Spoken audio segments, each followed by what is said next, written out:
முதலமைச்சர் மு.க.ஸ்டாலின் என்ன சொல்றாரு அப்படின்னா, நாங்க 505 வாக்குறுதிகள் வந்து குடுத்திருந்தோம் 2021. அதுல 404 வந்து முடிச்சிட்டோம்.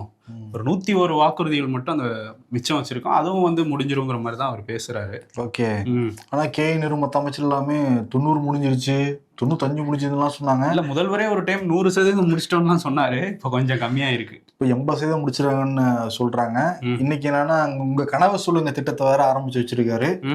தமிழ்நாடு முழுக்க 1,90,00,000 குடும்பங்களுக்கு வீடு வர போறாங்கன்னா, கனவு அட்டை வேற கொடுக்க போறாங்க. நமக்கு கனவு அட்டை. கனவு அட்டை. அந்த அட்டையை கண்ணுக்கிட்ட வச்சா கனவு வருமா?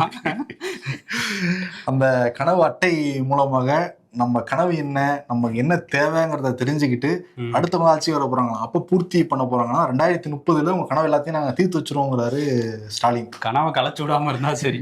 ஆனா முதல்வர் முன்னாடிலாம் ஆட்சியோட ஆரம்பத்துல எனக்கு தூக்கமே வரல அப்படின்லாம் சொல்லிட்டு இருந்தாரு. இப்ப கனவுங்கிற வரையும் வந்திருக்காரு, நல்லா தூங்குறாருன்னு நினைக்கிறேன். கட்சிக்காரங்களை 10 பேர் தூக்கிட்டாங்கல்ல, போஸ்டிங்ல தான் தூக்கி அடிச்சிட்டாரு அவரு. என் தூக்கத்தை எடுக்கிறீங்க நீங்க அப்படின்னு. ஆமா.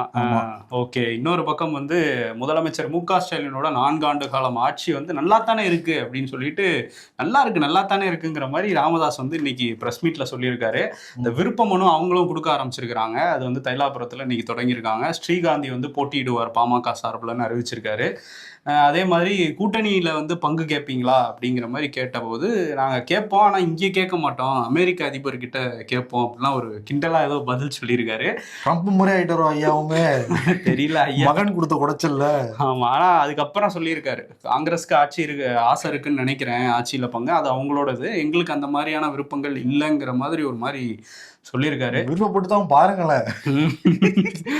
அவர் 234 ஸ்ரீகாந்த் வச்சு தனியா நிக்கிறான் ஐயா. ஆமா. அதனால வந்து அவர் சொல்றதை பார்த்தா இப்ப டிஎம்கே கூப்பிட்டா நாங்க உடனே போயிடுவோங்கிற மாதிரி ஒரு விஷயம் சொல்றாரு. பட் திருமாவளவன் வந்து ராமதாஸ் வந்தா கூட எங்களுக்கு வந்து அதுல உடன்பாடு இல்லைன்னு பேசிட்டு இருக்காரு. ஓகே. இந்த கூட்டணி தான் ரொம்ப ஸ்ட்ராங்னு பேசிக்கிட்டு இருக்காங்க. இப்ப ஐயா குறுக்கால வந்து ஏதாவது களைச்சுட போறாரு பொறுத்திருந்து பார்க்கலாம். சரி, இப்ப என்ன சின்ன ஒதுக்குவாங்க? எப்பயுமே கிண்டல் பண்றத சொல்லுவாங்க, பிக் மேங்கோ ஸ்மால் மேங்கோ. அப்படி கொடுக்கலாமா தேர்தல் ஆணையம்? அது மாங்காய் தானே 2 பேருக்குமே. மாங்காய் கொடுக்க மாட்டாங்க, வேற ஏதாவது ஆப்பிள். இவர் திண்டுக்கல் சீனிவாசன் சொன்ன மாதிரி ஆப்பிள் சின்னத்தை ஐயா கொடுத்தாலும் கொடுப்பாங்க. சரி, அதே மாதிரி தமிழ்நாடு உறுதியளிக்கப்பட்ட ஓய்வூதிய திட்டம், அதுக்கான ஜிஓ எப்போ வரும்னு அரசாங்க ஊழியர்கள் காத்துக்கிட்டு இருக்காங்க. அதுக்கு நீதிமன்றத்துல பதில் சொல்லியிருக்கு தமிழ்நாடு அரசு.